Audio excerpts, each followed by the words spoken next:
so much for that. Well, welcome once again. We are in the second week of our series where we explore the story of David. And today's story is probably the most well-known story of David, the story of David and Goliath. I mean, it's well known both inside and outside of the church. Our culture loves David and Goliath moments. We love voting for the underdog. I mean, think just of sports for a second. How exciting is it when the undefeated Patriots lose the Super Bowl to the wild card Giants, right? We love that. We eat that up.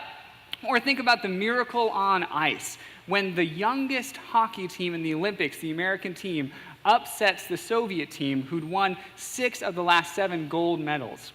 We love these moments in our culture, these David and Goliath moments. And so this story is really well known both inside and outside of the church. But the original story is fascinating. It's a fascinating account because it has to do not with sports or not even as much with the underdog. It has to do with faith.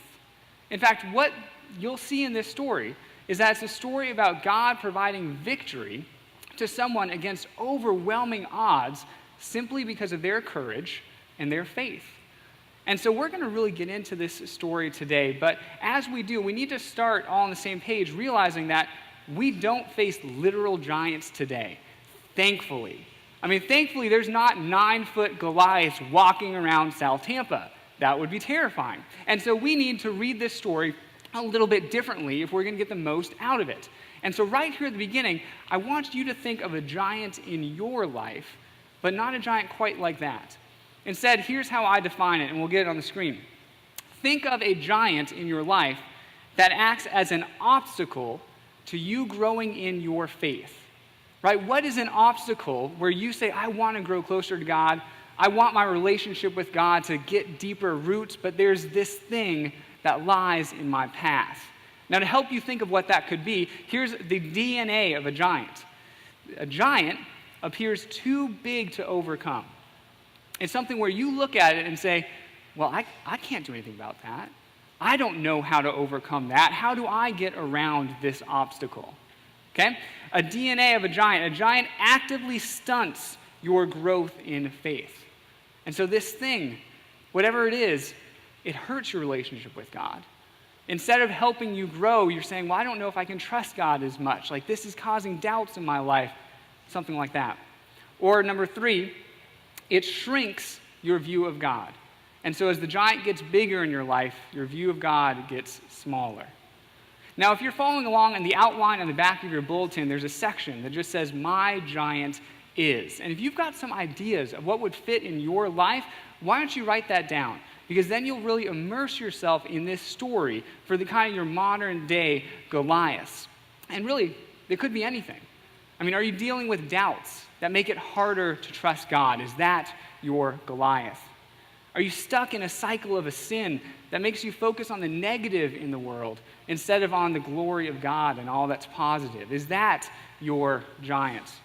Do you face a challenging situation at work or at school where you really don't know what a hopeful resolution is going to be? Is that your giant? Well, our story today is about facing your giants. And so at the beginning of the story, we see in the beginning scripture that we read that Goliath is very tall, about 9.5 feet, somewhere around there. Well, the tallest person in recent history was a man named Robert Wadlow. We'll get his picture on the screen for you. In the Guinness Book of World Records is this man. He died in 1940, but when he lived, he was 8 feet 11 inches tall. Imagine what that would have felt like. His shoe size was a 37. A 37. He ate an average of 8,000 calories a day, every single day. That is Robert Wadlow. So if you picture Goliath, he's a little bit taller than that. The only difference is that Goliath is very well armed and he's covered in armor. And so if you have that picture in your mind of what Goliath looked like and how big and massive he must have been, well, then you really get more immersed into just how terrifying this story is. Well, we're going to pick up our story on verse 8, because this is what Goliath challenges Israel about. He says this, Goliath, he stood and shouted to the ranks of Israel, "Why have you come out to draw up for battle? Am I not a Philistine? And are you not servants of Saul? Choose a man for yourselves, and let him come down to me. If he is able to fight with me and kill me, then we will be your servants. But if I prevail against him and kill him, then you shall be our servants and serve us." And then the Philistine said, "Today I defy the ranks of Israel. So give me a man that we may fight together." And when Saul and all of Israel heard these words of the Philistine, they were dismayed and greatly afraid. Okay, I want you to pay particular attention right now to what the reaction is of the current king, Saul, and of the rest of Israel, the people on the front lines. Their reaction when they see this massive giant is fear. It's dismay. They're afraid. I mean, Goliath stands there and he's utterly sure of himself. Goliath knows that any measurable you use, he's going to win on one-on-one. If you go height, if you go strength, athleticism, Goliath wins any of those battles. And so he stands there and just mocks Israel, saying, "Who's going to come? Who's going to come fight?" And very naturally, their reaction is just fear and dismay. And honestly, who can blame them, right?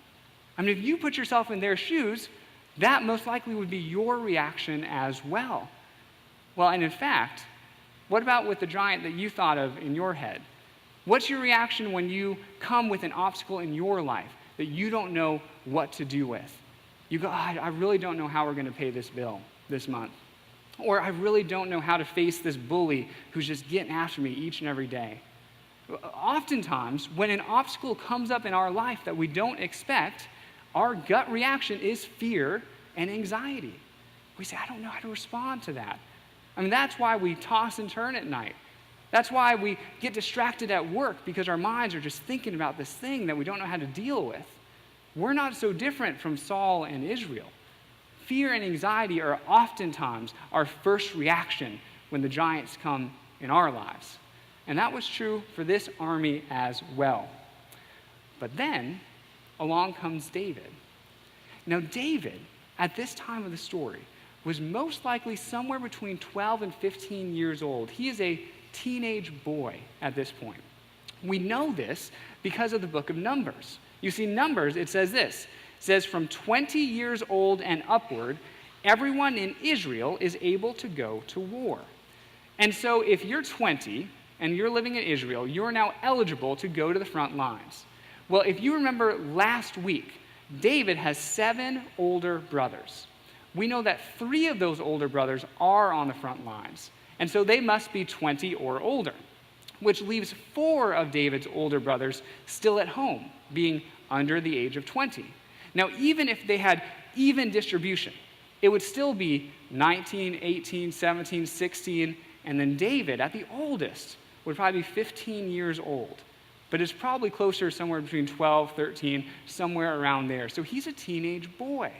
And his dad, knowing he's the youngest, knowing he's often in the field just watching the sheep, his dad sends him and says, hey, go to the front lines, bring some food and provisions to your brothers, and then come tell me how they're doing, right? I want you to check on them. While David, while he's there, Goliath comes out. And we're told later that Goliath does this every day for 40 days. Every day for 40 days, he comes and just mocks them. He mocks Israel, he mocks Israel's God, and he challenges them. And every day for 40 days, Israel kind of shrinks back. They're terrified. They don't know what to do. Well, David shows up on one of these days. He sees all this taking place, and he begins to boast a little bit. He begins to say, why doesn't someone fight him? Why doesn't someone go out there? I mean, because obviously God's going to protect whoever we send. Well, word gets back to the king, King Saul, that there's this boy, David, who's boasting about these sort of things. And so the king summons David. He wants to go see him himself. That's where our scripture goes next. It says, when the words that David spoke were heard, they repeated them before Saul, and he sent for him. And David said to Saul, let no one's heart fail because of him, meaning Goliath. Your servant will go and fight with this Philistine. But Saul said to David, you are not able to go against this Philistine, to fight with him? For you are just a boy, and he has been a warrior from his youth." Well, so Saul is thinking very practically. He's looking at this shepherd, this little teenage boy, and he's saying, there's no way that I'm going to send you out to battle. There's no way. You are not going to win that war. And he goes, think of what the stakes are. I mean, if you lose, then our whole army has to go serve their army. So there's no way that I'm going to send a teenage boy with no armor to go out and fight this battle. And I mean, think of the contrast, and we'll get it on the screen, that Saul lifts up. He's looking at David, and he says, you are a boy, and Goliath is a man. Right? That's the first one. Or David is a shepherd with no military experience.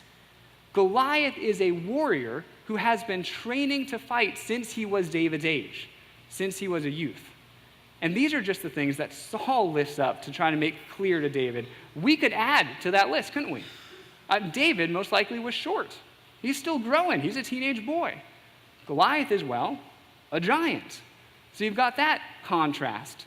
David has no armor. Goliath, we're told, was head to foot in armor, and the only thing exposed was his face. And so Saul kindly lifts all this up to David and says, I'm not sending you out there. There's no way that I would do that. David at this point has a choice. He could have just turned around and gone home. He could have said, Saul, you're right. I don't know what I was thinking. I was out of my mind. I was just a teenage boy boasting about what I could do. I'm going home right now. David could have done that. But David doesn't do that. Instead, this is how David responds to Saul. In verse 34, but David said to Saul, your servant used to keep sheep for his father. And whenever a lion or a bear came and took a lamb from the flock, I went after it and struck it down, rescuing the lamb from its mouth. And if it turned against me, I would catch it by the jaw, strike it down, and kill it. Your servant has killed both lions and bears, and this uncircumcised Philistine shall be like one of them, since he has defied the armies of the living God. And then David said, the Lord who saved me from the paw of the lion and from the paw of the bear will save me from the hand of this Philistine. And Saul is convinced. So Saul said to David, go, and may the Lord be with you. Now, what I want you to really pay attention to in this section here is the title that David uses for God, because it's a unique title. It's a title that's not used very much in the Old Testament, but David calls God the living God, because that's what David wants Saul to remember, that the God that we worship is not a dead God, is not an absent God, is not a passive God, no, is a living God, and is very present in this situation.